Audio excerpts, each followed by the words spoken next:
What's up, geeks and gamers? It's Jeremy coming to you with another video, and today, before we get started, I just woke up from our 24-hour live stream, and we had an amazing night of raising money for charity. And I just want to sincerely thank every single person that played a part, whether you watched the live streams, liked it, donated, you're part of the team, part of the moderating team, just everyone that played a part into this. You deserve credit for it. So thank you all so very much. Incredible. And so if I seem a little groggy, that's why. But let's get right into it. This is international business time. Star Wars Episode 9 will determine the future of the franchise. A lot is at stake when it comes to Star Wars Episode 9. The success or failure of the film will determine the future of the franchise, along with some of the projects that are currently being planned. While there's a lot of content that is being developed, the flagship of the franchise at the moment is the main Skywalker Solo saga in the movies. The future looked uncertain after The Last Jedi. What, really? I could have swore that everybody loved The Last Jedi. Anyway, Last Jedi got mixed response from the fans, and Solo failed to perform at the box office.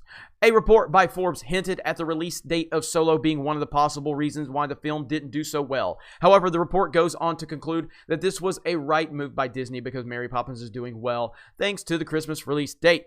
Again, had nothing to do with the release date. A Star Wars movie has never been held to, oh, this needs to release then. You can release a Star Wars movie at any point in time, and it's Star Wars, and it was a healthy franchise. It would have always done well. Solo failing is a direct result of The Last Jedi. It's that simple. Whether you want to accept that or not is up to you, but it is the truth. So, that's the truth. Okay, what about the future? The report suggests that the franchise will be fine as long as Star Wars Episode 9 becomes a big hit. The report noted that Disney will also have to figure out what needs to be done after the Skywalker Solo storyline ends with the new trilogy. Yeah, you go ahead and do that, Disney. You go ahead and end the Skywalker saga, and then let's see what happens when you have to rely on Rey and Poe and Finn to make you billions of dollars. Go ahead and see how that works out for you. I can't wait. You already know it's not going to work. That's why you have to bring Luke back so you can use him in marketing, a marketing tool, because you know Rey doesn't sell your movies because you've done such a bad job of developing her. But go ahead, end the Skywalker saga, end Skywalker's name in the trilogy, in the saga, and see what happens.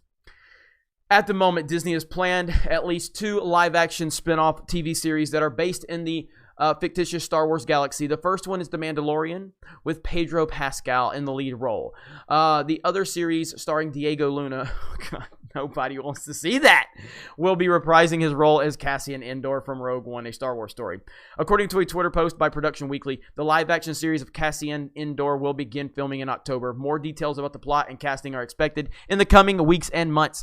Disney is already planning ahead. The company is developing another movie trilogy that will be separate from the ongoing Skywalker saga. Rolling Stone reported in the yearly 2018 that Game of Thrones creators David Benioff and D.B. Weiss have signed on to work on that trilogy. I love this. Rian Johnson is supposed to direct the next Skywalker trilogy. However, after the huge fan backlash, it remains to be seen if Disney will give him a chance or just look at another director to play fan. Oh, he is not doing that trilogy. I don't care what they say. He's not doing it. That trilogy is dead because they know that Rian Johnson is a liability. Star Wars Episode 9 continues to be one of the most highly anticipated films of 2019. Filming is currently ongoing with J.J. Abrams at the helm. The movie is set to release in December 20th in the U.S. So that's the entire article. Okay, so what do we want to talk about here? Well, first of all, again, go ahead and end the Skywalker lineage and the storyline. And then I want to see how you're going to market these movies, because you've already found out that Rey don't sell your movies. Kylo don't sell your movies. Poe and Finn don't sell your movies. That's why you have to bring Luke back. That's why you relied so heavily on Luke and Leia in the marketing for Episode 8. This is why you relied so heavily on Han Solo to market your Episode 7, because your new characters suck and you know it. So end the Skywalker storyline, Disney, and then let's see how you can rely on these terrible new characters you've created. The next thing here, I'm actually excited for The Mandalorian. I know maybe, a lot of people that are watching this channel are probably like, you can't be. I'm excited for The Mandalorian. I think that that's a really cool storyline. I think Jon Favreau is a legitimate Star Wars fan. I think that seeing him and George and Dave Filoni on the set really brought me back to like real Star Wars. Dave Filoni's directing the first episode. I'm actually excited for The Mandalorian.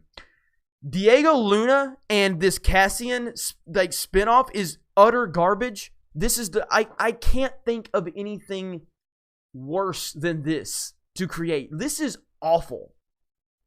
I mean, Cassian was so bad in Rogue One, and the characters were already bad in Rogue One from the Rebellion side, and Cassian was probably the worst. So this is a terrible idea. This is a terrible idea. I am looking forward to the Benioff Weiss trilogy that they're working on. And I do not think that Rian Johnson, there's a chance in hell Rian Johnson touches another Star Wars movie. In fact, he needs a restraining order against him. He does not need to travel within 500 miles of any Star Wars production for the rest of his life. That's how I look at it. So, yeah, Episode 9 is important.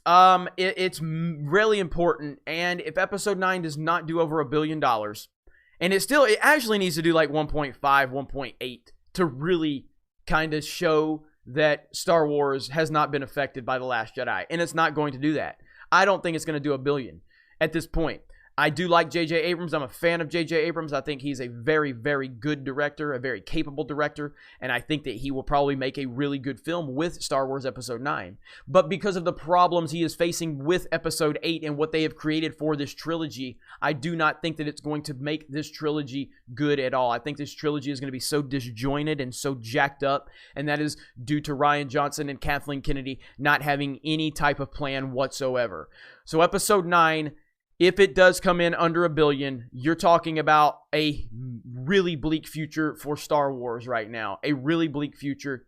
And, it's probably going to put a lot of these ideas that they have in motion on hold again if Episode 9 does not perform up to standards. So, and that's the way it should be right now because Star Wars is in such a bad place right now. So let me know what you guys think in the comments below. You guys have a great day, and we will talk to you later.